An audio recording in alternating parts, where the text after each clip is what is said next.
Ведущие столичные медики привезли с собой современное оборудование, которое позволяет проводить точные мастер-классы и тренинги. К примеру, вот это высокотехнологичный манекен по имени Николай. Он максимально приближен к реальному ребенку, воспроизводит все существующие эмоции. Плачет, смеется, возмущается и дышит.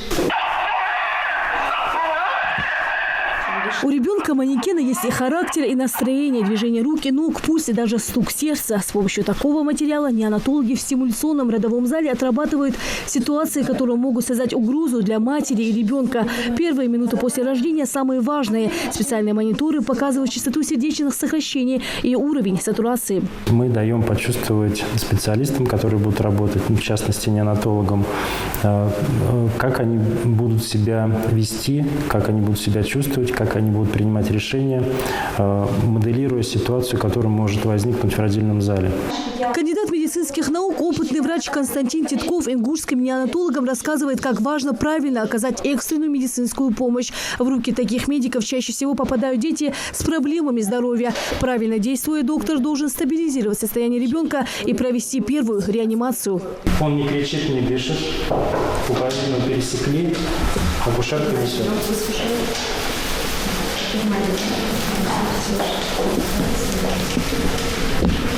Меньше 100.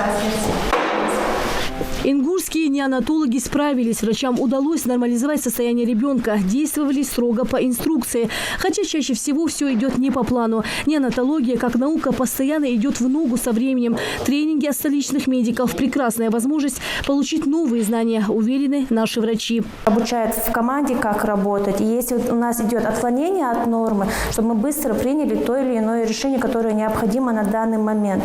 И благодаря тому, что у нас такие тренинги, мы можем здесь отработать все навыки, которые нам нужны в практике, которые обновляются практически каждый год.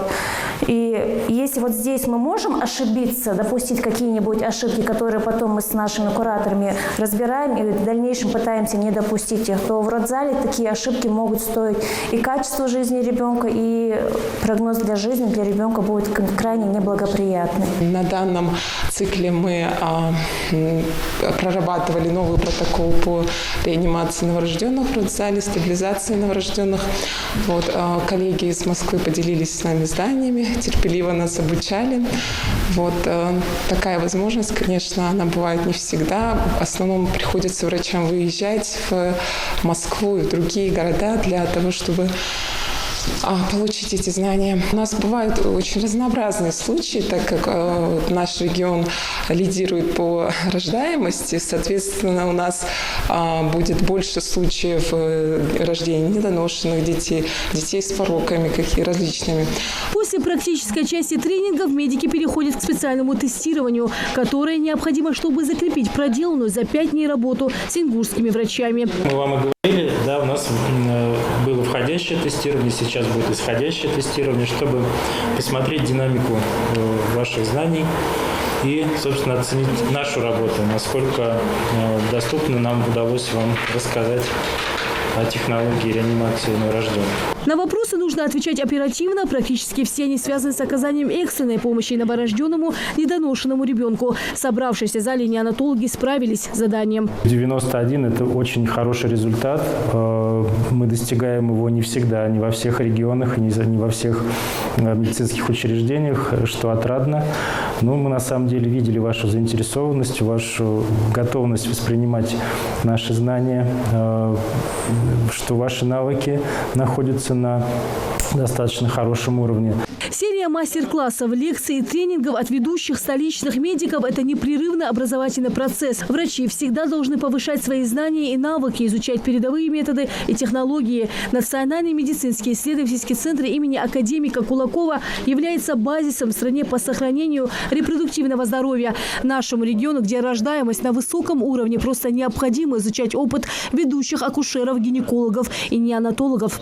Целью нашего визита в Республику Ингушетия является, во-первых, взаимодействие по повышению квалификации кадров медицинских работников системы здравоохранения Республики Ингушетия.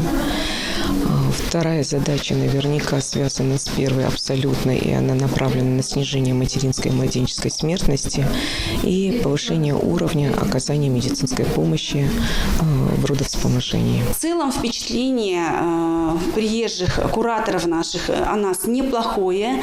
И, нужно направить те знания и те навыки, которые имеются у наших специалистов, направить в нужное русло, постараться объединить их в команду. И, естественно, мы понимаем, что в команде работа всегда имеет более высокие результаты. Это последний день визита врачей из центра имени Кулакова в Ингушетию. За 5 дней пребывания региональные медики получили новые знания и укрепили методики оказания экстренной медицинской помощи новорожденным с экстремально низкой массой тела, а также различными патологиями. Рина Сычуева, Рамзан Зурабов, Новости 24.